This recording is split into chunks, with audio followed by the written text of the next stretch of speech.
listening to Kevin and the Spleen. No one's gonna ever love me. 1098.5 Radio QWX for quick. Bussin', no cap. No cap. Really smack you in the ass with flavor. There you go. This show is about depression, anxiety, PTSD, and chronic illness. We going quick. We're trying to keep you on the path to the ride home on the evening time. It's a fucking zoo. Make it Quicks with the Quicks Radio. White lives do not matter.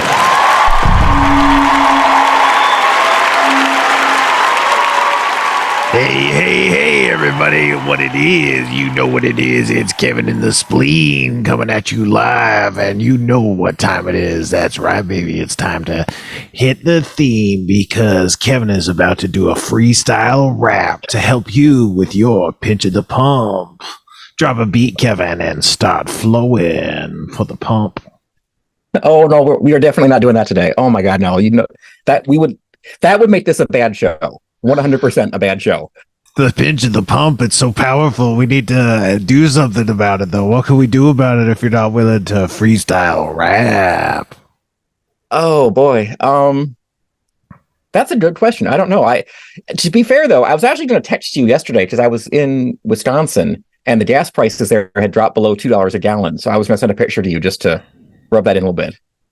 Wow, Wisconsin is not feeling the pinch of the pump, baby. Haha. But you know what it is the pinch pumping is happening where I am, which is the studio, which is where Kevin is too. Our studio exists in a quasi-dimensional state that allows it to be simultaneously somewhere else that I don't know where it is, and also here where I is.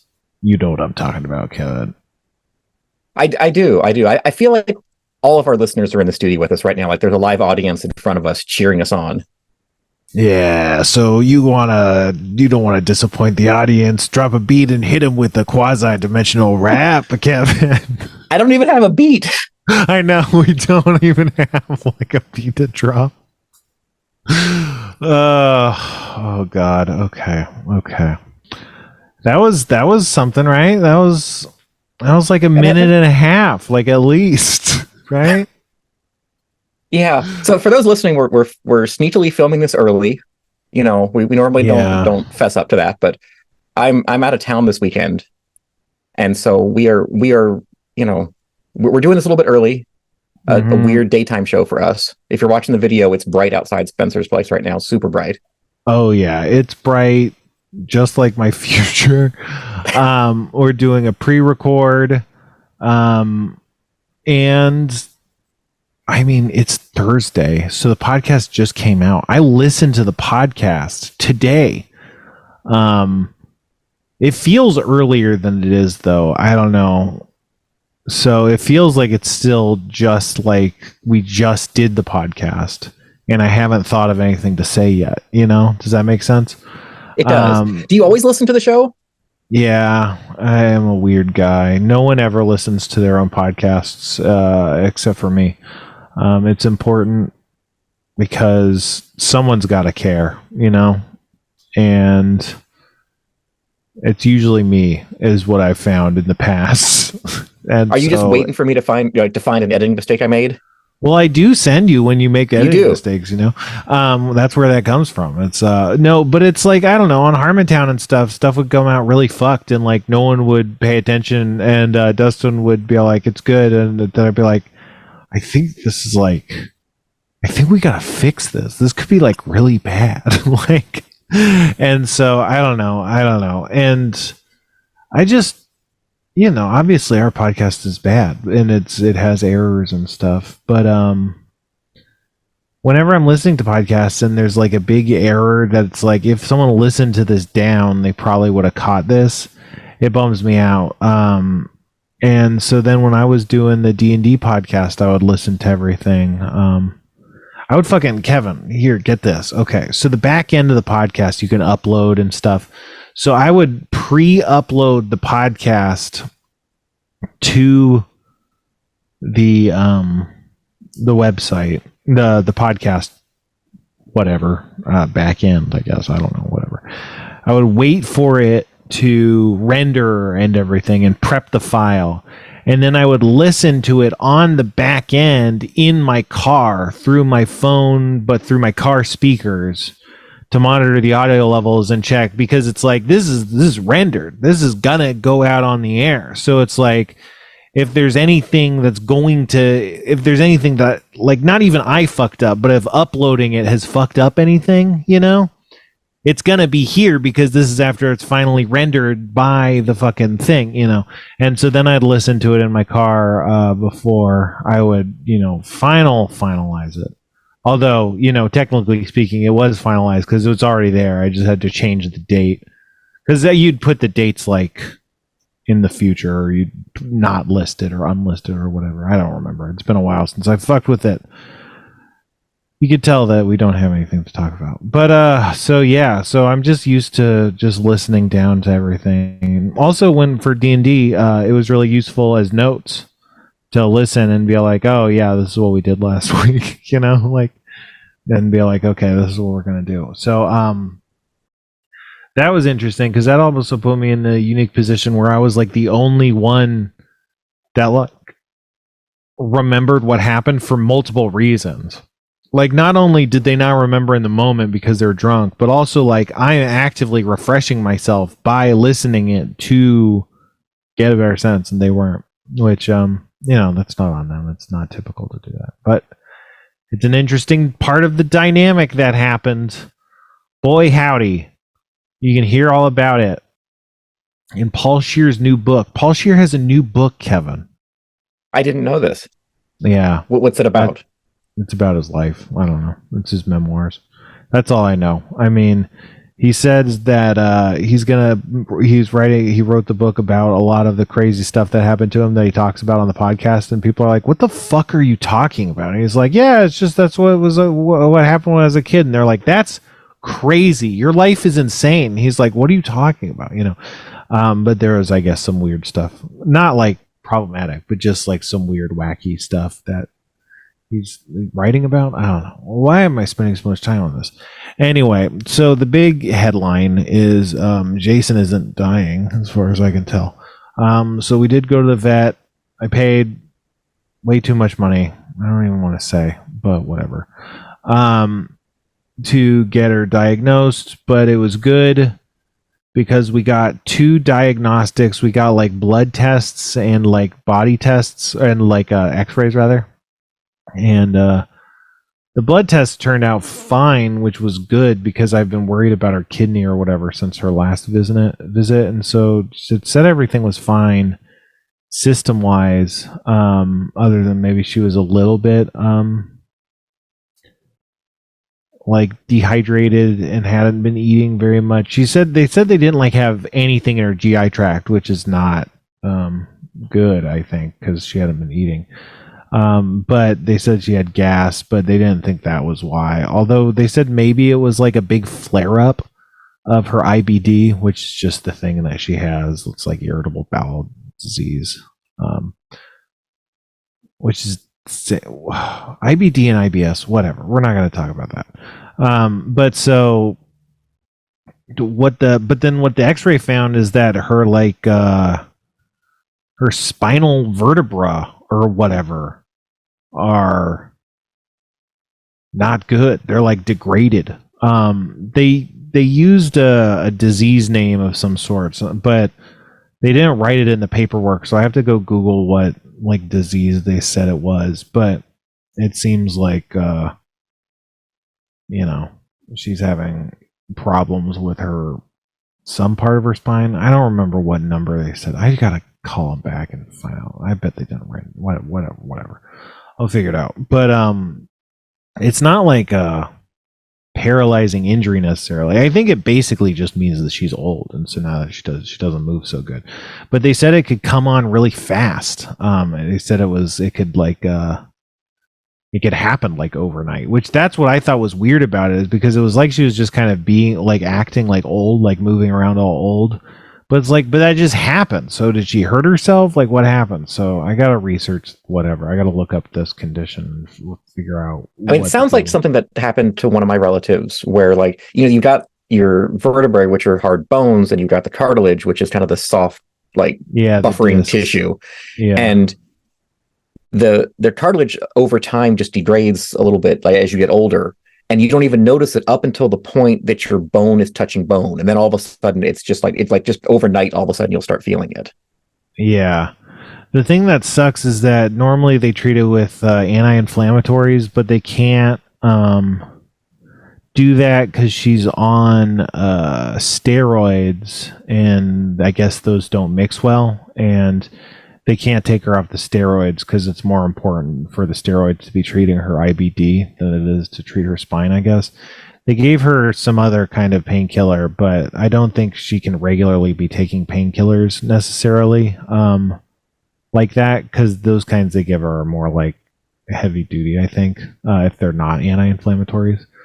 And they gave her some sort of monoclonal antibody injection that's supposed to be good. It's like a new experimental treatment for whatever this is, which is weird because you wouldn't expect antibodies or whatever to be able to fix your spine, right? That's weird.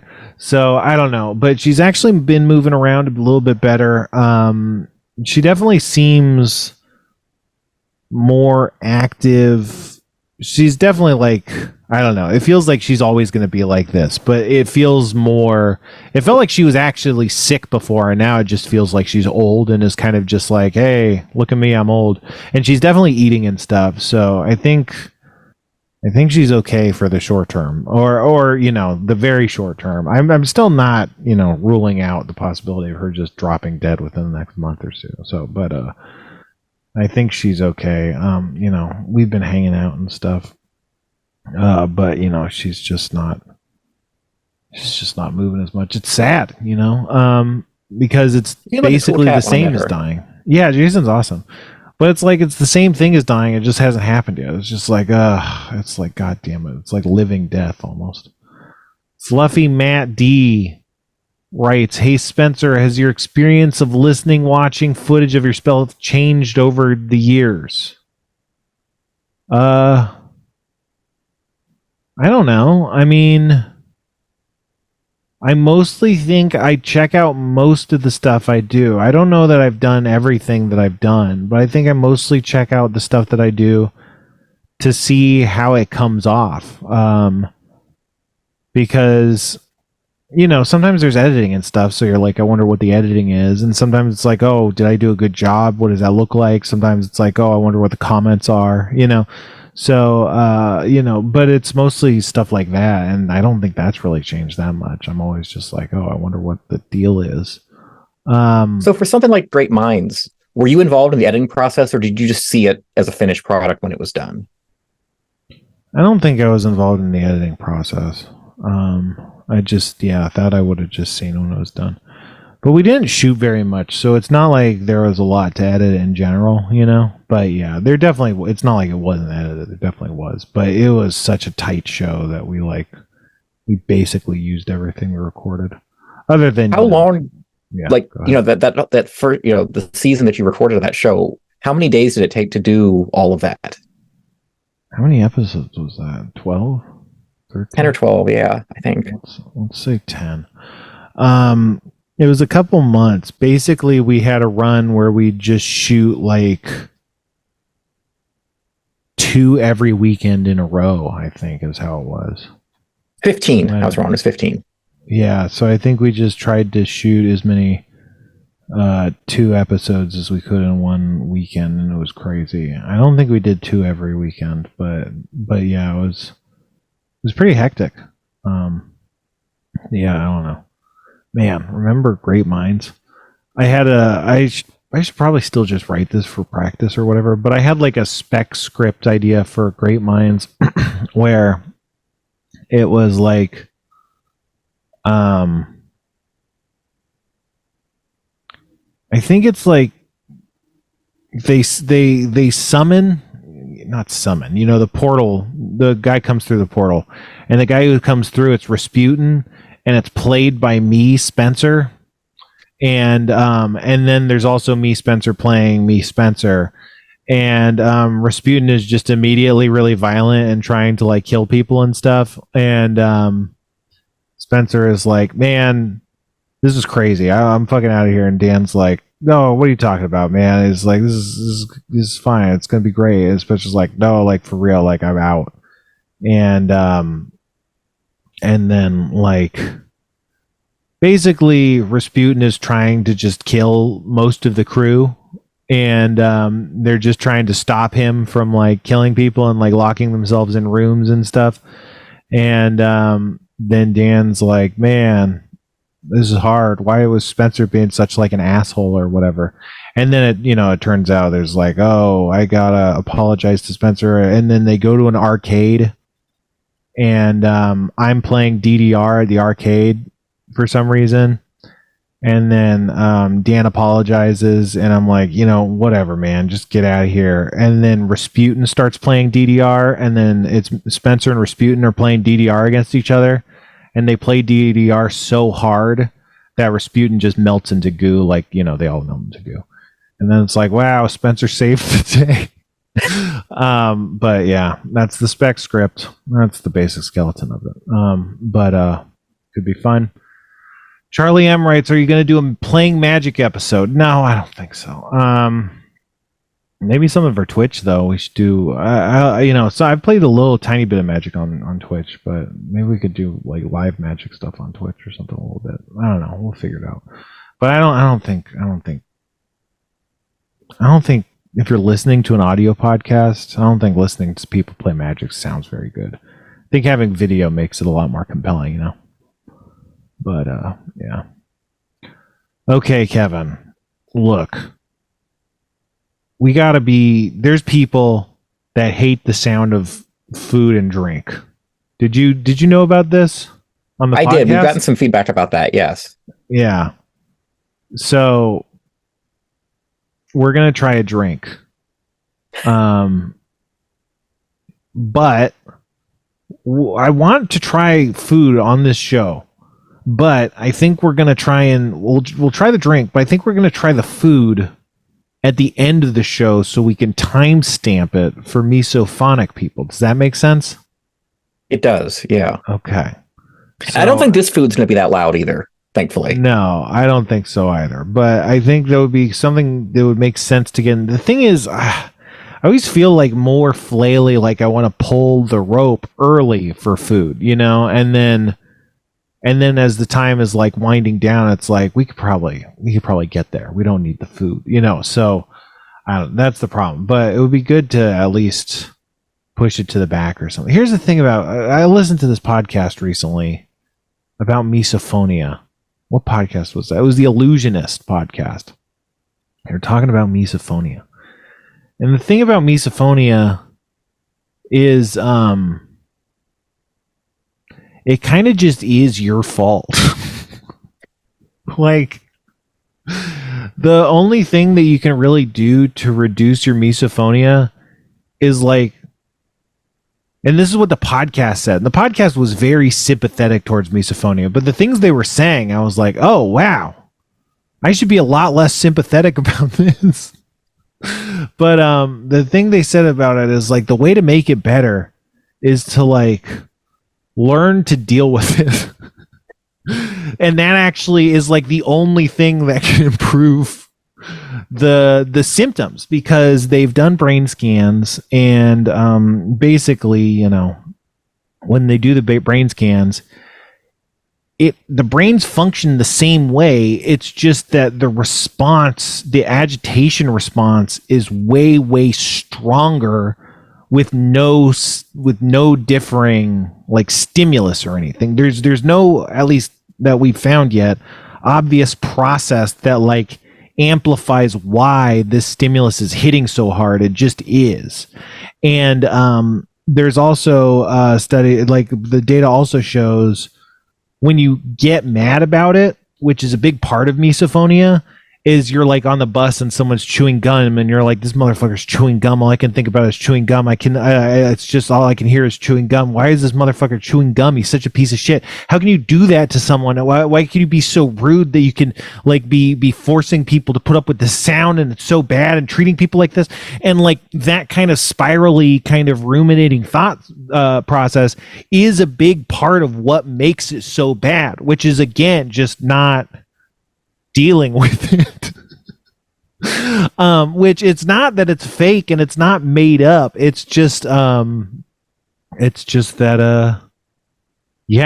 that like you can't predict what people's mesophonic triggers are going to be, because different things trigger different people. And the only thing that you could do is like learn to deal with it. So it's just like, yeah, it sucks. I mean, but there's not, I don't know. I went through a short phase of it when I was a teenager. I remember exactly the day that it started, where like I was probably 15 or 16, and like my grandmother and her sister were over at the house, and my parents had made like this big spaghetti dinner. And I remember sitting at the big table that we had and just hearing the spoon going into the spaghetti and then getting slopped onto the plate, and then people chewing and all this. Like it just, I don't even like, I can't even tell you why this one day changed it, but like all of a sudden I was just like hungry before I sat down, and I just sat there listening to all these noises, and I'm just going, God, humans are gross. Like this, are we always this noisy, or is it just today? And I ended up just leaving and like not eating anything. And then I just like completely stopped eating dinner with anybody else because I just wanted to be alone in my room. And like my parents kept asking me like, why are you doing this? Why don't you want to eat with us? And I told them, and they didn't believe me. Yeah, that's a common thing like, with no, misophonia. You're just being a moody teenager. Yeah. Yeah. And I'm like, no, it's the sounds everyone's making. And they're like, well, just stop it. And I was like, I can't. Like, it just makes me not hungry. Yeah. So they would make me just sit there and listen to it, whether I ate or not. And then that made me just hate everything. But then I just kind of like willpowered my way out of it, I guess. Right. Yeah. Wasn't that around the same time that you realized that all the voice actors for South Park changed? No, that was a few years later. Oh, okay. But that I've always had weird things with sounds my whole life, though. So I'm sure that's somehow related. Yeah, man. I'm sure I'm sure you're hearing like the voice of all things, as they'd say in Dungeons and Dragons. But speaking of Dungeons and Dragons, I didn't even mean to. Not the voice of all things in Dungeons and Dragons. One Piece. Speaking of One Piece, Dungeons and Dragons. There we go. Okay, perfect segue. Gelatinous. Oh wait, I'm on the wrong camera. Whatever. Gelatinous ooze soda. Gelatinous cube ooze. Dungeons and Dragons. I'm showing it to the camera for the audio podcast people. Blue Burst flavored soda. Blue Burst flavored soda, Kevin. It's got dice on it. Gelatinous cube ooze. 170 calories. What else? There's not much else here, There's not much to comment on. Man, Wizard's new logo looks like Nazi shit. Do you have this? Yeah, I got one. You see that logo by the barcode? The A, it has like it doesn't have a crossbar on the A, and I don't know, for some reason it just kind of looks kind of Nazi-ish to me. Yeah, I could see that for sure. I don't like it. It makes me uncomfortable. Okay, I'll tell you that much. Okay, so let's drink it off mic. Yeah, I'm gonna mute while I try. So let Spencer open it and taste it first. Okay, and then can I mute myself? Am I muted? No, I'm not muted. You've got a mute button you can use. Why isn't spacebar the mute button? Okay, I mute. And then no, we can't hear you at all now. Yeah, cannot hear Spencer in the slightest while he's sipping this. So he's tasting it. Second taste even. So first one must not have been too bad. Oh, you got to try it, Kevin. We got to talk about this. All right, let me try mine now. So Kevin's going to try his, and he's trying it, and I'm going to mute my. Hey, was that we both were muted there for a second?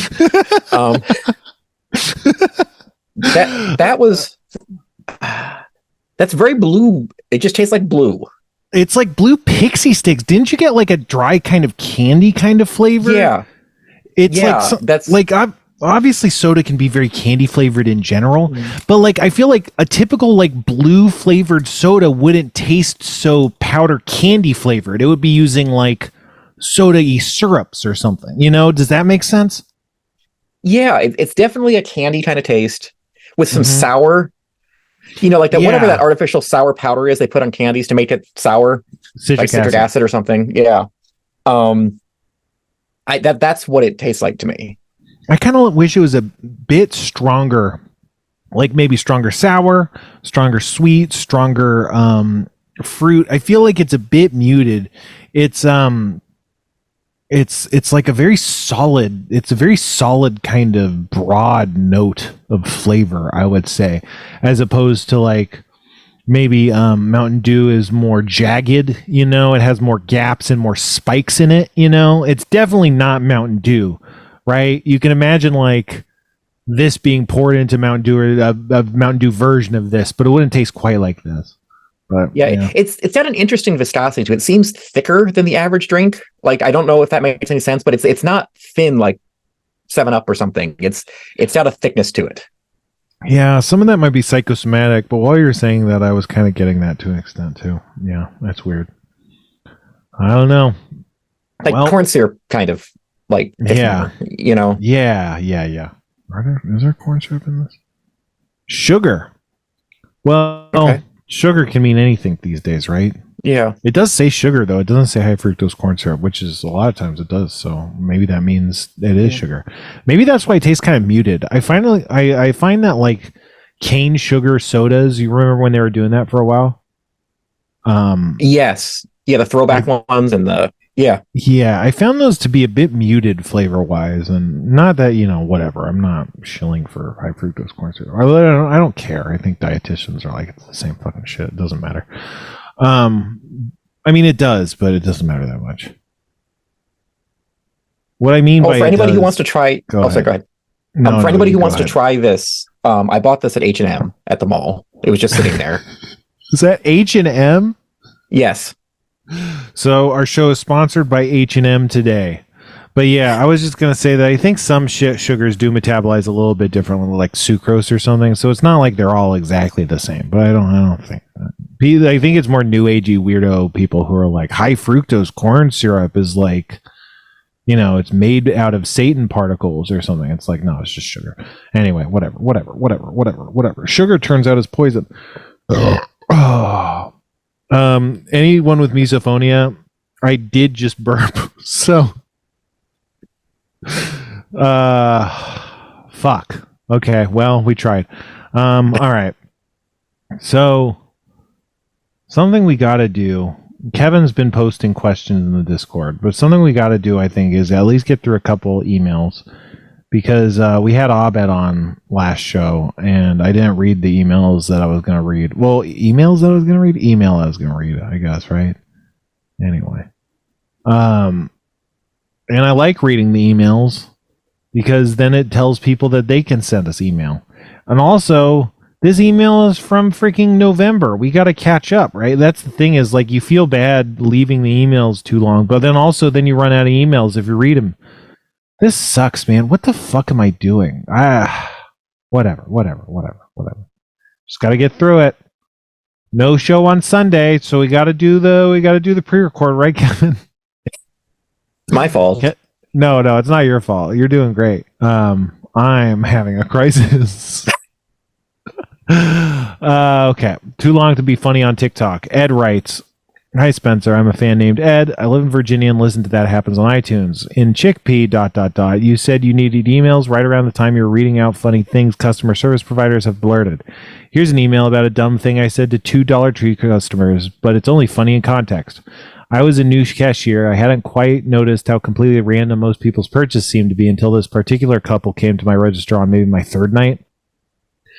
Bringing up their tiny ribeye steaks, their single-serve packet of charcoal briquettes, their long-handled lighter, I realized I was surprised to be noticing a pattern. Sometimes I grinned at them, still scanning and bagging. You can tell exactly what customers are planning to do with the stuff they're buying here. It didn't land. They liked me more before I spoke than after, which is weird for me because my voice is my handsomest attribute. Guessing they were probably just dumb. I turned back to my work. So 2 items later, I rung up something you wouldn't expect to find at a square ass place like Dollar Tree, self-forming lubricant. I think that solved the mystery, but I don't think I said, "Oh, sorry," like I probably should have. I just promised myself never to say anything like that again. Anyway, I hope this email finds you well. Thanks, Ed. Oh, and he has a footnote, which was stupid since my word is shit, because he promised himself and his word is shit. Anyway, okay, so thanks, Ed. I think that does a great job of illustrating this concept of sometimes you try and like make a human connection with someone, and then you're like, I should probably withdraw and become a dried husk. And that's like one of those circumstances, you know? So, yeah, anyway. Customer service brain rot, as they say. Anyway, what do you think of that email, Kevin? I don't know, Kevin. We gotta have more of a dialogue, don't you think? We do. Yeah, I mean, I don't know. I always have this fear of like every time I go through a cashier line, they're judging what I'm buying, you know, for any reason, no matter what it is. And then I keep telling myself, no, nobody does that. But then we hear emails like this where someone is doing that. So I don't really know what to believe. Well, you know, it definitely happens. I think in general, it probably doesn't happen that much just because I don't think people care that much. But it happens enough where I don't think you can just fully put it out of mind. But yeah, I worry about that stuff a lot too, you know. Anyway, we got another one. This one's from Eli. I was working Christmas returns for Toys R Us when that was still a thing. A father was returning the wrong gift he got for his little girl that was also with him. She wanted a different toy, and he said, "Maybe if you're good, Santa will get it for you." She responded with, "No, I know you have the money." That's funny. It's a weird thing about being kids is that your parents have money and they don't have money. And they're like, we don't have the money. And you're like, it's weird what we do and don't have the money for, you know, because I mean, I'm not looking at the books. I don't know what's going on, but you know, then you go spend a lot of money and then someone buys a car all of a sudden. It's like, I thought we didn't have the money. The car was working. We didn't need a new car. Anyway, Jay Snide writes, oh, we got a bunch of these customer service ones. I guess that's because they're from this time when we asked about that. Oh my God, I want to die. I want to die, Kevin. I want to die. Jay Snide writes, I was working in an open kitchen and we received a weekly delivery of organic tofu. On one delivery, the guy brought the bag of them to the kitchen counter and I accepted them. As he was walking away in a crowded dining room, I said thanks and have a Ree Ree day. I think I was mixing up good day and really good day, but brain farted on both. My coworker started dying laughing as I bent down from the counter to hide in embarrassment. Now that is some customer service brain rot. You got any customer service brain rot, Kevin? I don't think so. I've had a lot of crazy jobs, but none of them are really facing customers. Right. So, I don't think so. Have you ever hit that? Yeah, not too often, but I can't think of anything, but I definitely said, fucked up things. I mean, I misspeak a lot, I misspeak all the time. So I definitely misspoke in crazy, stupid ways. But I never worked like a fast food window. So I think something about the fast food window makes it worse somehow. Like, I feel like if I flubbed at a Borders, and the customer's like, what? I don't know. I think that's not as bad somehow, I mean, I did not that long ago was talking to one of my clients and somehow, because I had 2 calls back to back with 2 different clients of my company and called the first one and spent 5 minutes explaining something about the second client to the first client. And they sat there very quietly and confused throughout the entire thing, not saying a word. Oh, no. Yeah. That's crazy. That sucks. What did they think? The thing like that is then they're like, oh, actually this, and you're mortified. And then you can't like ask honest questions at that point. You can't be like, okay, so what do you think of that just happened? Like, I don't know. What was the aftermath? Not much. I basically just said, oh, you know what? I had the wrong notes up on my screen and I was talking about something completely unrelated to you. Yeah. I'm so sorry. I do know what you're doing. I do know what you asked me here. Let me prove it to you by flipping to the correct notes and starting over. And they just kind of rolled with it. But I feel like they've lost a little enthusiasm for working with me now. Oh yeah. No, you're done. You're cooked. Yeah. No, I don't know. I can't.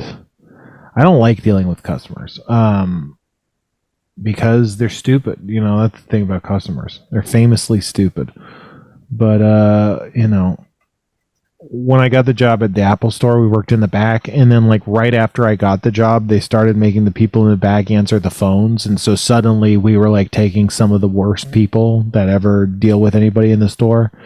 Because if you come in, at least you've come in. You know, like... People are more comfortable doing things and saying things on a phone call for something they're never planning to come in on, you know? If that makes sense. Yes. So yeah, we got some of the worst. And then also, like, you know, they'd call the store and be all like, hey, can you help me reboot my PC? And you're like, no, we can't. You have to call tech support. We're the store. We can't talk you through that. And they're like, yeah, you could just do it. And we're like, I mean, yeah, but that would start like this whole thing, and then you wouldn't pay $100 to the company or whatever, you know, and so it was a lot of, you couldn't do anything to make anyone happy, basically. If someone was calling, they like had a request that was not possible, and it's like, well, I'm very sorry to let you know, but this isn't going to work.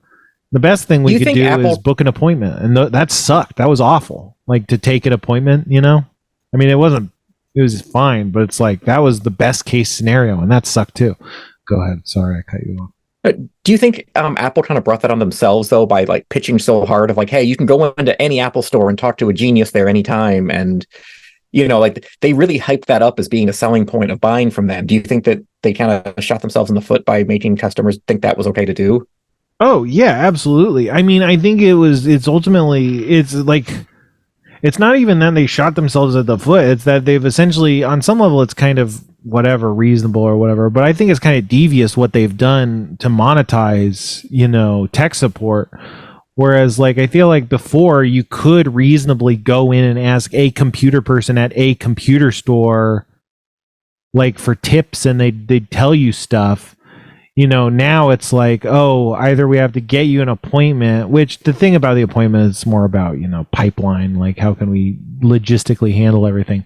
But for the phone call, it's like, how can we make like $100 on every phone call, you know? And it's like, well, some of the people that call that just want to restart this or that, you know, it's like, that's not $100. And the problem is those people, sometimes they spiral into big problems that don't seem like they're going to happen, you know? So you can't just weight everything on the chance that the lady is just going to need her computer restarted and will be good to go. But at the same time, it's like, for the people that are fine with that, that's not $100. Like, so it's like, it's like that's a devious thing that they've done. And I think that's the sin. It's not like, they shot themselves in the foot by like tricking people into coming to the store. And then, you know, it's like, no, they've tricked people into paying for something that they should reasonably be providing on some level for free.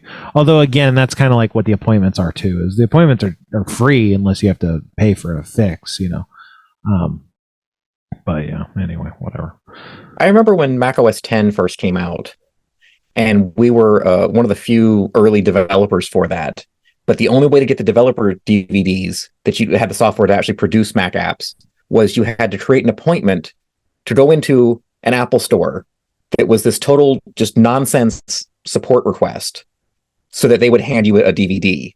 And sometimes that went really smoothly, and sometimes you would get somebody like one of the Genius Bar people, you know, they called it then, of like, who just fought the whole process because they're like, wait, so there's a repair ticket for your computer, but you didn't bring the computer, and you want me to give you a DVD that I've never heard of before. And that would just get so frustrating, because if you got unlucky and the manager didn't even know about this process or anything, they would be like, I don't know what you're talking about, and you'd spend an hour, or you'd go back the next day and someone would be like, oh yeah, I know where that is, and just hand it to you. Mm-hmm. Yeah. It's a living, you know. I don't know. That story just made me think about how like I feel unqualified to do things, and I'm like, man, I gotta like learn how to like have skills. I gotta get some skills that people would pay money for. So that's where my mind was when you're talking about that. Sorry, Kevin. I'm bad at having a podcast with you.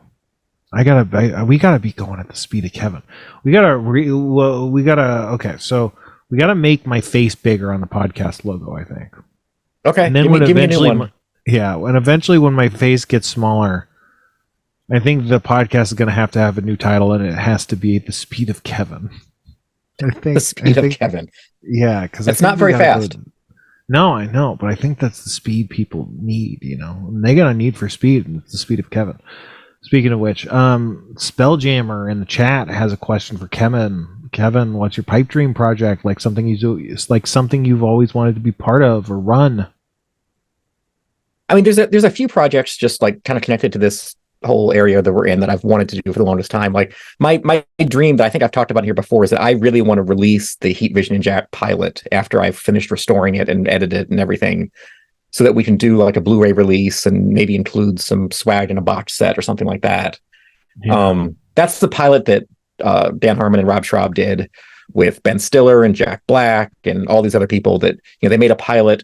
There were even TV ads for this show coming, and then it just never happened. And that pilot, I think, is one of the greatest TV pilots I've ever seen. And I thought that before I ever even knew any of these guys, Yeah. Was that a Fox? What was that? Fox, yeah. Yeah. Yeah. Then the problem why we can't just immediately re-release this is that they used all this copyrighted music in it because they never intended to air this. They were just like, yeah, let's put in some Beatles music or whatever, And we can't find all the source tapes to be able to re-edit it to not have copyrighted music.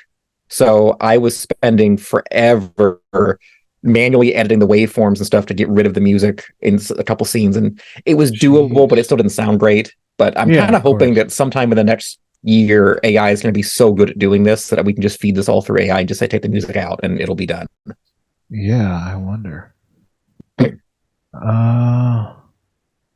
I wonder how long my headphones have. I think we're good. They're at 10%. That seems good, right? Yeah, that should be fine. I think technically speaking, this is some serious pre-record show energy, But I think I can plug them into this other computer and they'll still work. So let's see if this absolutely derails the show with a tech problem. I'm talking now. Can you still hear me? Yeah, I can still hear you. All right. Perfect. This cord's a little short, so now I gotta kind of like sit this way. Otherwise, I can't turn fully towards the camera anymore. But I could turn the camera towards me. And as Kevin was pointing out earlier, you can see how white the background is. But you got a white void behind you today. Yeah, because we're in limbo. This building, I live in limbo, is cheaper.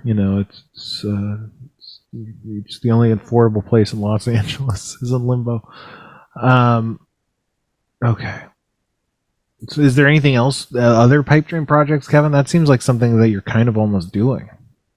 Well, it's something that I've tried doing probably 2 years ago, and it just hit so many dead ends that it's just been idle right now.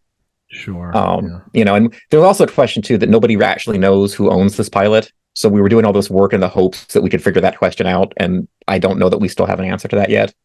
Mm-hmm. So until that's solved, nothing can happen, and I don't even know how to find that out at this point. Yeah. Well, if no one knows who owns it, then maybe you guys own it. I own it, is what I'm going to go with. I think that works legally speaking. Spelljammer's question for Spencer. Is there a character archetype you've always wanted to play in D&D but have never been able to?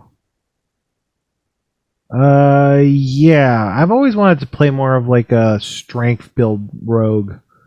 I think like a kind of like a thug kind of like bully kind of beat you up. Larceny extortion kind of rogue is a cool idea that I haven't really nailed, and I don't really like most of the character options that go in that direction. So yeah. Kevin Day, here's a question: How do you deal with condescending people in the industry? What do you think, Kevin? I mean, I try just not to work with people like that. You know, if wherever possible, like to me, the project doesn't matter so much as it is the people that I'm working with. And if I work with someone once that I don't like, I just will never be involved with them again. So that's not really an answer. I mean, like during a project, if you have somebody who's really negative and condescending, I kind of feel like most good teams just sort of like work themselves around them to exclude them from the process. Yeah. So that's kind of my thing, which I know isn't really a good answer, but that's how I do it. Is I just sort of ignore them until I don't ever have to see them again. Yeah. What about you? My trick is you have such a low esteem that you don't think twice about any horrible thing anyone does to you. Yeah. I think that's something that it works pretty well in a lot of circumstances. And what's cool is that people magically start treating you well. It just all works out on its own. Yeah. So yeah. That's my trick, I guess. But hey, whatever. I have trouble picturing somebody just being really negative at you. Yeah, it doesn't happen very often. But on the other hand, I'm incredibly sensitive. So even things that you wouldn't clock as negative, I perceive as, horrible. So, it's tricky. All right. Lit. If you could go back in time, this is pre-record energy. This is some pre-record energy. Just doing chat questions. It's good. If you could go back in time to when you were 13, what advice would you give yourself? I think it's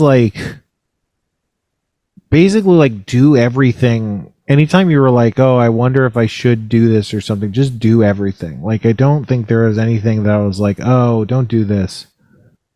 That was bad to not do. It's not like I was ever outside of a store and my friend hands me a gun or something. It's I feel like anytime I didn't do something, it was probably would have been better to have done it. But who knows? I don't know. But yeah, that's the thing. Is I think of myself as someone that misses a lot of opportunities. So that's the kind of thing I would try to be getting at. Y'all into any video games at the moment? I'm not actually. I guess I'm playing Mega Man Battle Network 5 again, but I'm not really into video games right now. I'm kind of between games in a weird way. The Final Fantasy VII Rebirth comes out kind of soon, so that's gonna be good. You're not playing anything right now. Well, you were playing something recently, right? I've been playing that game doing Vampire Survivors. That right. Looks like, for those who don't know, it's on Steam, but it's also on mobile and a bunch of other platforms. And it looks, when you first play it, like the simplest possible game. Like you literally you're a little guy that can move around and you can't even control your weapons or anything. You're just constantly firing and you're shooting stuff. And there's actually no vampires in it at all, even though it's called Vampire Survivors. And I started playing it for kind of vampires. I mean, kind of, but they've made it a point to actually never call anything in the game a vampire so that the title stays as inaccurate as it's always been. But you play it and you're like, this is the simplest, stupidest game. Why is everybody playing this? And then all of a sudden you're like, oh, there's this whole new mechanic that completely changed the game. Then there's a whole new one that changes the game. And it gets to the point where it's the game is just unrecognizable from how you first started playing it. Yeah, there's a bunch of secrets and unlockables and stuff, and I haven't gotten all of those yet, but I kind of fell off at one point. But I got through about half of the secrets. There's a page that'll show you what secrets you haven't unlocked or something.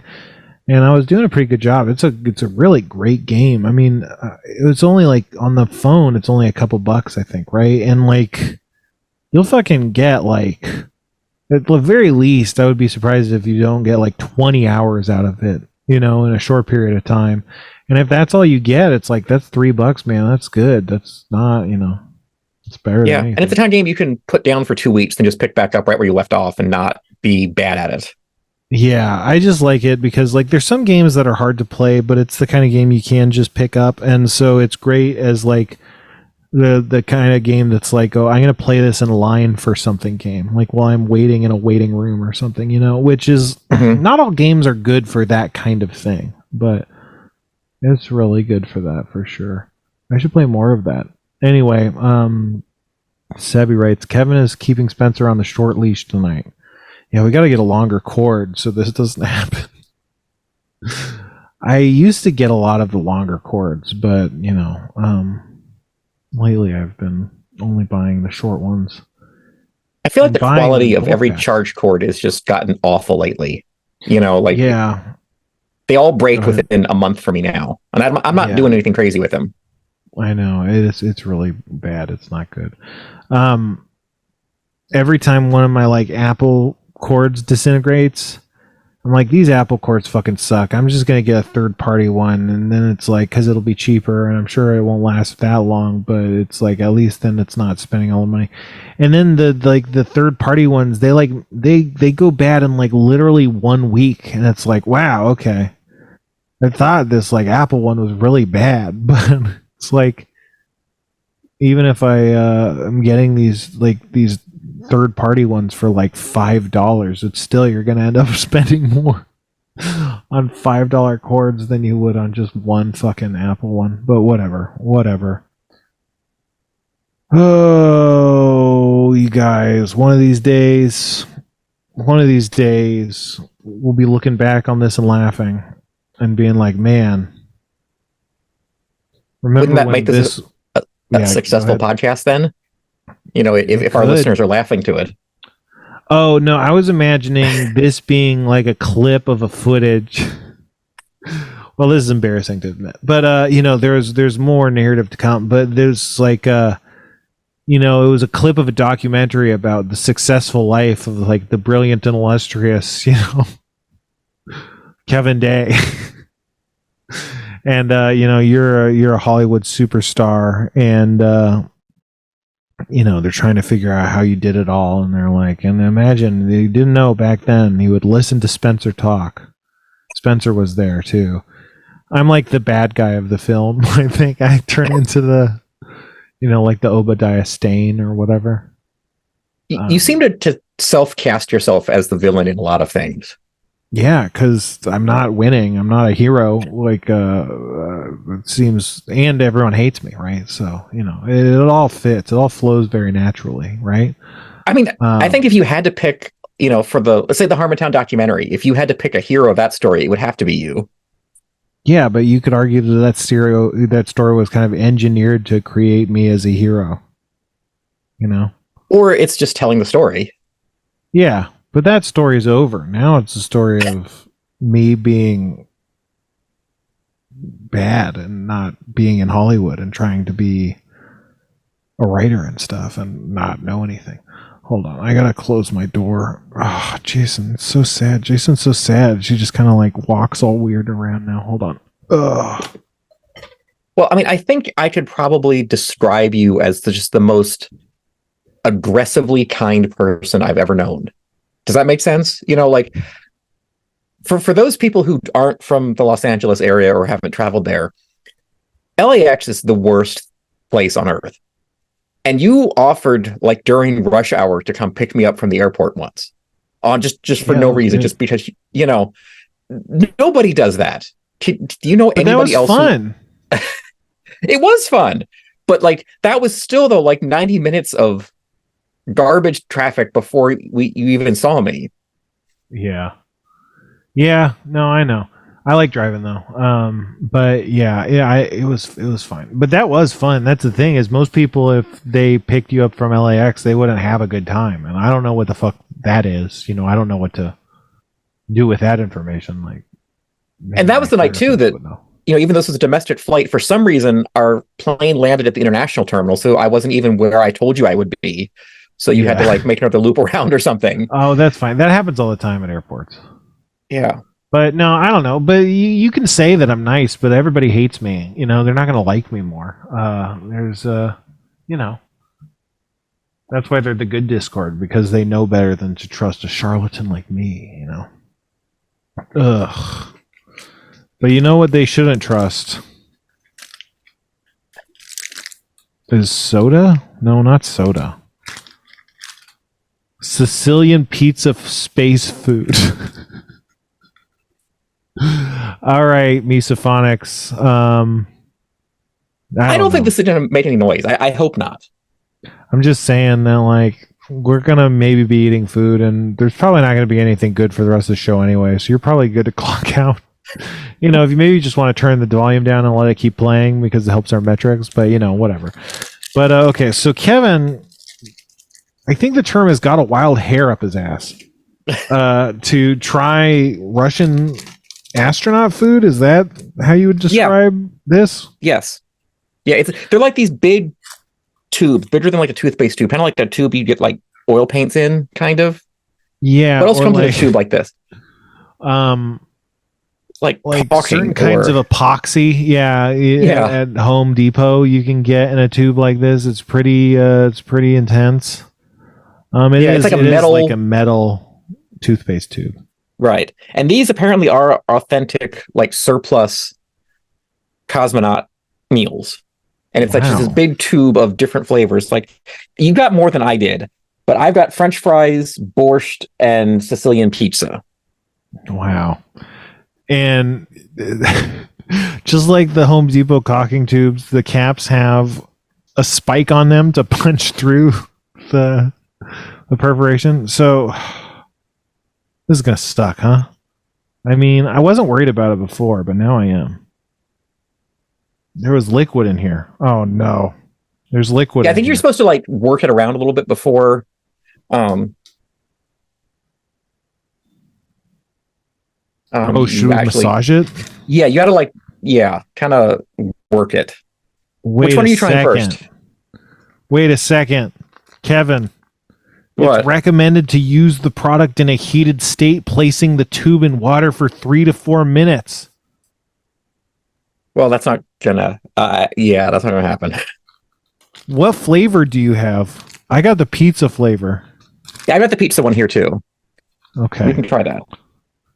Yeah, we might have to actually try and heat this up at some point. So we might have to, I don't know. Maybe I can do this on my own time and upload it. Now that's a pre-record that would take effort. All right. Okay. Kevin's laughing, you guys. Kevin's been laughing the whole show, you guys. Kevin's been laughing since the show first aired, like a year ago or whatever. It just always gets cut out. I have a very quiet laugh too. It's just almost, it's like the inverse Jimmy Carr laugh. Or you're like the sickest pervert on the planet and you're doing a delicate impression of someone silently laughing to fuck with me. I think that makes the most sense. I don't like that there's no, I legitimately find you hysterical. I really do. Yeah, well, that makes more. All right, so are we going to try this Sicilian pizza? This one is supposed to be thin, I think, to produce. The other ones are more, or at least the French fry one's a little bit thicker. I can feel there's not as much liquid in that one, I think. I don't know. I don't like this color. Look at this color. It's so fleshy. It's like it's kind of like lighter than tuna or something. Maybe lighter than salmon. Yeah. It smells like, man, I can't remember. Like, it smells vaguely like pizza rolls, maybe. Like it smells like pizza trash. It smells like the trash can of a pizza place. Yes, that's had like soda and other things poured in it. It's weird. It's definitely pizza, but it's just not good pizza smell. Yeah. Or like pizza flavored corn chips, maybe, or something. Yeah, exactly. Like it's like essence of pizza. Like Pringles, like those pizza Pringles. All right, I'm just gonna have this little bit of it. Misophonics. Did 5 seconds of your time. Okay, Spencer's leaning away. He like pushed up maybe half an inch of the product out from the tube and then is chewing it now, kind of, which worries me a little bit that it needs to be chewed. It tastes like if bread was a sausage or something. What? It tastes like fake flavors. It tastes like if you can make ground meat out of killing a bread. If a bread was a living animal that you could kill and ground up into meat, it would taste like this. And also if you seasoned it too, because sausage. Are you going to try it, Kevin? Yeah, all right, let me try some now. Kevin's not going to try it. This motherfucker, this lying. As I squeezed it, it like foamed, which doesn't look good. Okay. I do think I'm going to hold up the camera just so people can kind of see what it looks like before I chew it here. If you're watching the video, which you can watch on Spotify now. If you use the Spotify app to listen to us, you can see full video here. Yeah, and check out our video ads. Here's one now. I'm the ad. Goodbye. And Kevin is tasting. It's not. It's got some good seasonings to it. I think like there's some oregano. And I'm not even sure what other, because it's all in Russian, the ingredients, so I can't really tell you what it's in it, but the seasoning is good, just the consistency is terrible. And what do you think of the bread sausage nature of it? Do you what do you think? It feels like you just took a hamburger bun, some sausage, and some spices and put them in a blender with way too much water. Yeah, but exactly. It's kind of like ground meat. It's like wet, raw meat, but it's not. Yeah.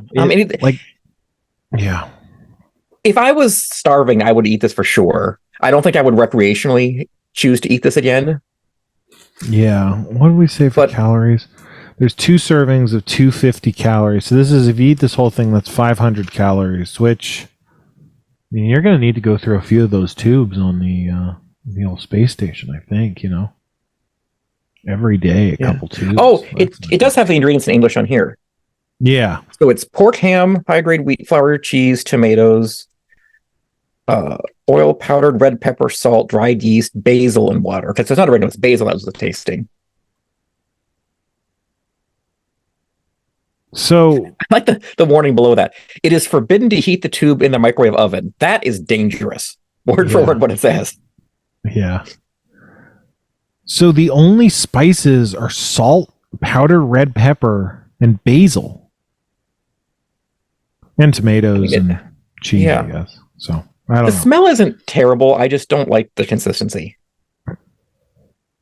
Hey, I don't get this. How does it not have preservatives? I think it's because they seal these tubes and then put them in boiling water to just kill off anything in there. That makes sense. Is my guess, which is also probably why it's as liquidy as it is. But it's, like I feel like if you took the crust of a Totino's pizza roll and just squirted this inside, it would be okay. Wait a second.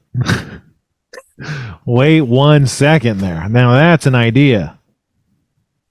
Or what if you got a pizza crust from Pillsbury, because they make pizza crust now, and you just put this on the pizza crust and you bake it? I may have to try that, and I'll post that on my Instagram or something. What if you just got a slice of pizza and used this as like a pizza condiment? Just on top of the pizza? Using this like pate or something on crackers might actually not be that bad. Yeah, I bet that's pretty good. Russians love pate. They call it pashtiet. That's the crazy Russian hacker taught me that. All right. I don't know if I want to eat another one of these right now. I feel like I do actually want to try heating them up, but yeah, I gotta like record that or something. I don't know. Or we can say that for next time and just have them prepped and ready. Yeah, just bring some hot boiling water. I can rest it on my legs. My golden California tanned legs. So you sent me another drink though. Was this something? Oh God, what happened? Okay, you sent me a Coca-Cola Creations League of Legends Japanese. Oh, I do have that one here. I didn't think I did. It's sitting right next to me. I wonder if this is the same one as the XP flavored one. It looks kind of similar. And that was a Coca-Cola Creations. That was also a League of Legends tie-in. So yeah, it looks pretty cool. Yeah, show Holding up to the camera here. It's this gold and black can with a red logo on the front. Pretty much everything is in Japanese, so I don't know what any of it says, but it looked appealing in the store. Yeah, I mean, we talked about Japanese package design, and also this is pretty sleek too. It's not as busy as some of the package designs, but I mean, the design is busy, but it's like a nicely designed thing. It's not like a bunch of pop-up text boxes and stuff. Yeah, very good looking. Do you want to try it first? Yeah, sure. Let's give this a try here. I'll crack it open. It's time for Kevin's try. Okay, it smells like Coke, but with some kind of fruity note to it, maybe. Yeah, this could be the same. I'm not sure. I'm not sure I can really identify the fruit just by smell, but I've got a little bit of a congestion, so I'm not smelling great today. Yeah.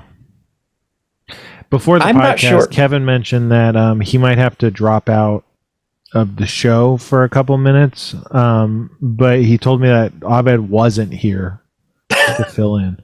Go ahead, Kevin. All right, let me taste this now. Let me see. Oh, yeah, he's giving it a taste. Oh, yeah. I'm trying not to pull the camera. Oh, no, and I've taken the camera. Put the camera back to Kevin. Okay. It tastes like Coke with something added, and I can't tell you what that something is. Let's let Spencer give it a try here. But Spencer's tasting it.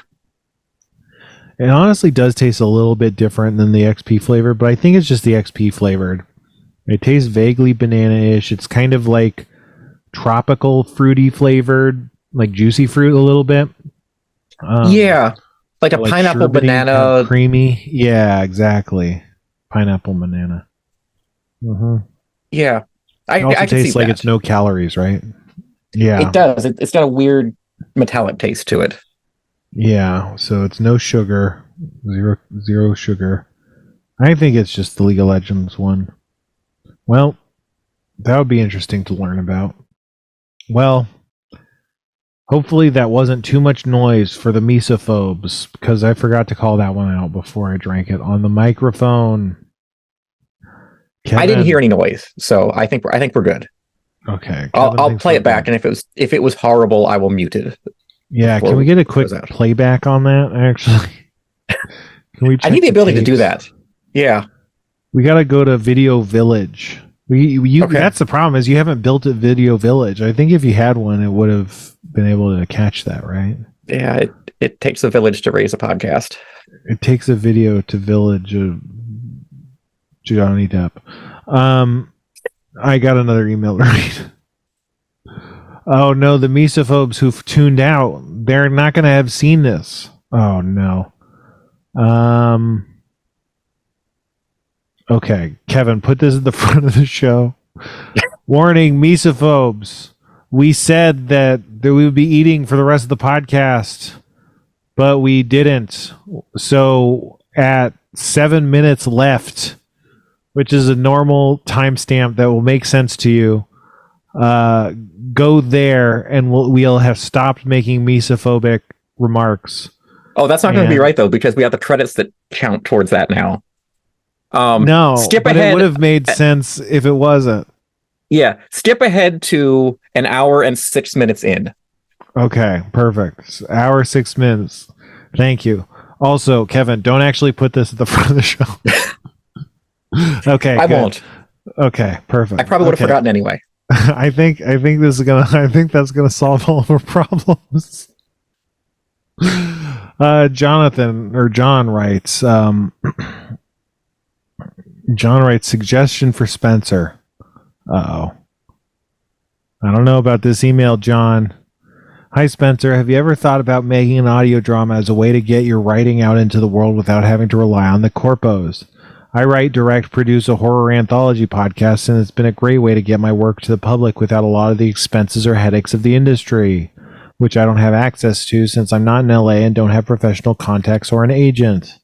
In my experience, the audio drama podcasting space is welcoming and supportive of creators at every level of professionalism, and I think the audience would respond really well to your brand of storytelling. Obviously, feel free to ignore this if it isn't the kind of thing you're interested in. I just figured I'd highlight it as a possible option for getting your creative work out there. Love the show. John, P.S. I don't want this email to be an advertisement, but I'm including a link to my show here because it seemed weirder not to, and because I thought you might like it. It deals with themes of mental illness and social alienation through a body horror creature feature lens. www.graymatterhorror.com. Awesome. Thanks, John. And if any of you have any links that you want me to read on air, feel free to send them to thathappenspod@gmail.com. Of course, I don't mind, John. That's fine. I did think it was going to read more as like an advertisement, but it actually wasn't an advertisement. It was earnest. But, you know, who cares anyway? I don't care. I'll do anything. I'll do anything you want. God damn it, Kevin. What are we still doing here? Why did I do this? I have no idea. We got to stop doing the show. We got to do the show about something else. We got to sing. What's this? What's this? A good podcast? What's this? It's going very fast. What's this? I can't believe my past was full of terrible experiences, but I will make some art. Did that rhyme? That one didn't rhyme. That's close enough. It sounded musical enough that I'll take it. Yeah, that was like Nightmare Before Christmas. Yeah. Anyway, the thing is, that's our show, but it's not. You're still 420. Haha. Smoke weed if you got them. You got any freaking weed to smoke, Kevin? Maybe you should smoke weed to end the podcast. I don't. Damn, I feel like that would be a terrible idea. Yeah, that'd be a terrible idea for me to do before a show. No, at the end of the show. Okay. Well, okay. When we're not pre-taping, though, this is not the last thing I have to do for the day. So this isn't a pre-tape of the rest of your day, Kevin. Like, don't worry about that. Like, worry about the show. You're right. I just meant like on the average day, that might be a bad thing because I would have to still work after this. Yeah, that's pretty funny. It could be good though. But you know, Bill Maher, he smokes pot on his podcast, Club Random. Do you know about this? I haven't actually listened to it, but I'm aware of it.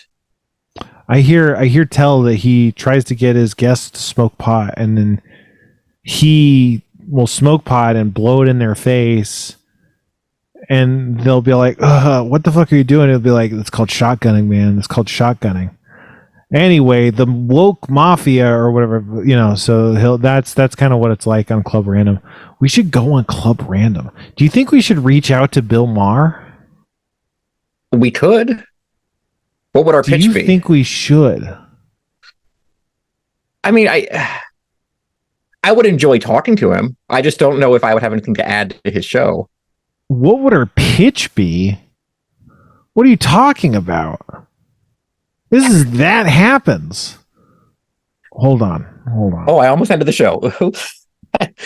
I clicked something and it was like, you want to end the show now? That would have been so good if I was like, this is That Happens. The show just ends. There's no credits or anything. Oh, Jason, it's sad. It's really sad seeing Jason now because she can't walk right. And it sucks. I'm like, I don't know what to do. Oh. Keep not saying anything. Hold on. We're almost there.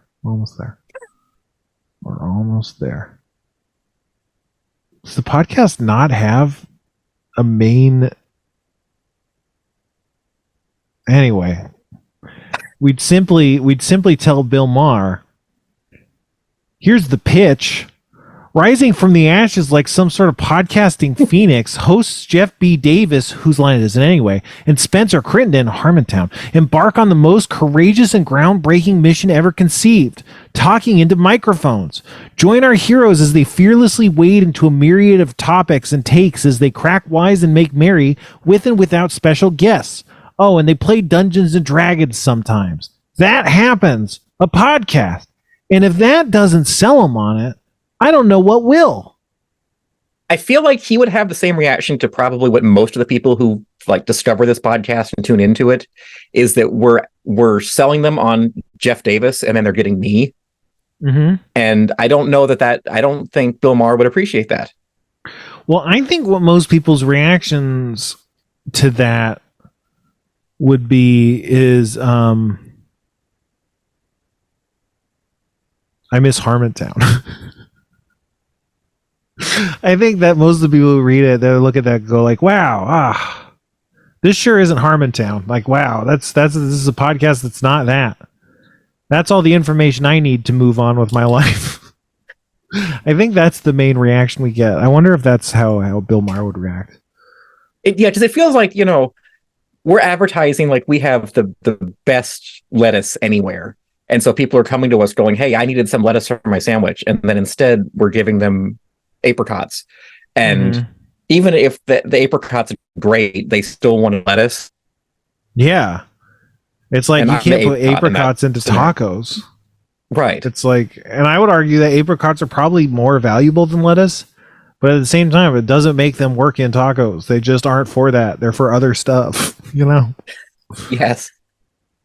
But I don't know. We could probably get Jeff if it's Bill Maher. I'm sure they'd get along famously, or not, and it would be a crazy story. But that's our show.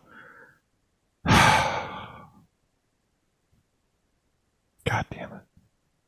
God damn it. Well, we really did it this time in more ways than one, We did. Check out Spencer's Patreon. Don't check out my Patreon. No, patreon.com/thesixler. And you can have your name in the credits too. Yeah. It's a Spytreon, right? I'm going to shut it down to spite you for talking about it on the podcast. Because that's the most spiteful action to take. Anyway, whatever. We got to figure out what to... we got to do something with the Spytreon, too. I just need, a good several weeks to iron out a bunch of things. And then time can start flowing again, Anyone ever feel like that? Anyway, that's our show, and we like to end the same way we do every time, which is saying the thing I just did. The end. Goodbye.